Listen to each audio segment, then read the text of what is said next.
Nama TikToker terkenal, Hakim Stopper rasanya tidak perlu diperkenalkan lagi. Setiap hari ada sahaja kisah berkenaan dirinya yang menjadi topik utama bualan netizen di media sosial. Seiring dengan kecaman-kecaman yang diterima, nampaknya populariti pemuda berusia 22 tahun tersebut terus meningkat dan membolehkan dirinya menjelaskan tentang gelaran ikon permotoran yang diberikan kepadanya. Tak perlu pun gelaran tu menerusi perkongsian dari video temu bual yang dikongsikan pihak M-Star. Hakim Stopper memaklumkan yang dia sama sekali tidak memerlukan gelaran tersebut kerana ia diberi secara tidak rasmi dan turut tidak mendapat apa-apa bayaran pun. Kalau kata nak lucutkan tu ambillah, memang saya tak nak dan boleh berhenti panggil saya ikon permotoran. Kalau rasa ada orang lain layak, pergi bagi pada yang layak.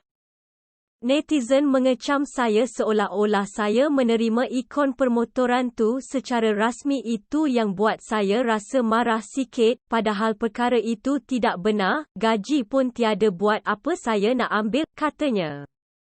Rasa rimas dengan semua kecaman ditanya tentang perbezaan selepas mendapat jolokan ikon permotoran itu, Hakim menjawab yang dia berasa rimas dengan semua tumpuan yang diberikan. Mana tidaknya? Tiap apa yang dilakukan menjadi serba tidak kena dan lebih banyak respon negatif berbanding positif sehingga mengganggu kerja-kerjanya. Dia jadi makin rimas lah, banyak benda tak kena. Nak buat apa-apa tak boleh. Kalau kita salah cakap pun orang pertikai.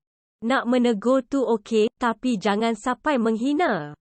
Rasanya tu dah tak patut. Setiap apa yang saya kongsikan di media sosial pasti ada komen negatif.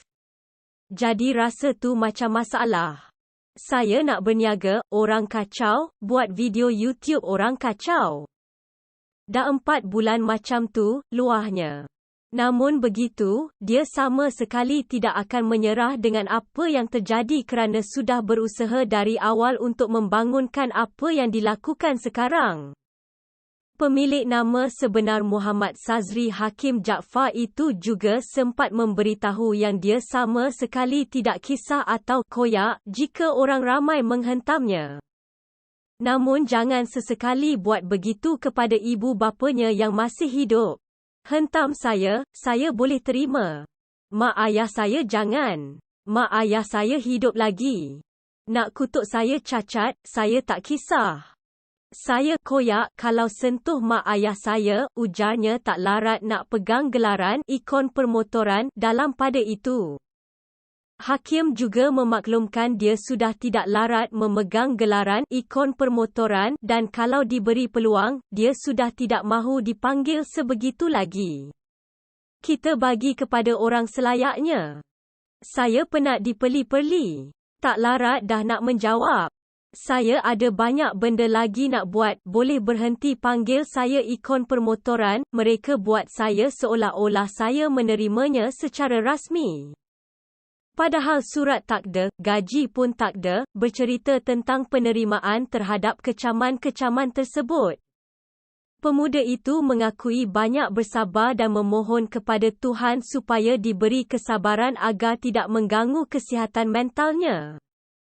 Dia akui ada makan hati dengan setiap kecaman yang diterima namun tidak mampu untuk membalas segalanya. Nampak sihat, nampak okey tapi banyak makan hati. Orang bercakap tentang keluarga. Pasal lifestyle, perkara tu semua merimaskan. Saya susah nak buat kerja, saya cuma minta dengan Tuhan, supaya tenang, di akhir temu bual bersama sumber. Hakim memberikan sedikit pesanan kepada orang ramai di luar sana supaya berhati-hati dalam menulis dan berkata-kata kerana bukan semua yang dinyatakan adalah benar. Pesanan saya, sebelum menilai atau berkata-kata atau menulis, make sure ambil tahu dengan cara yang betul dan menegur dengan cara yang betul. Jangan percaya bulat-bulat. Elakkan cerita-cerita yang boleh mengundang fitnah.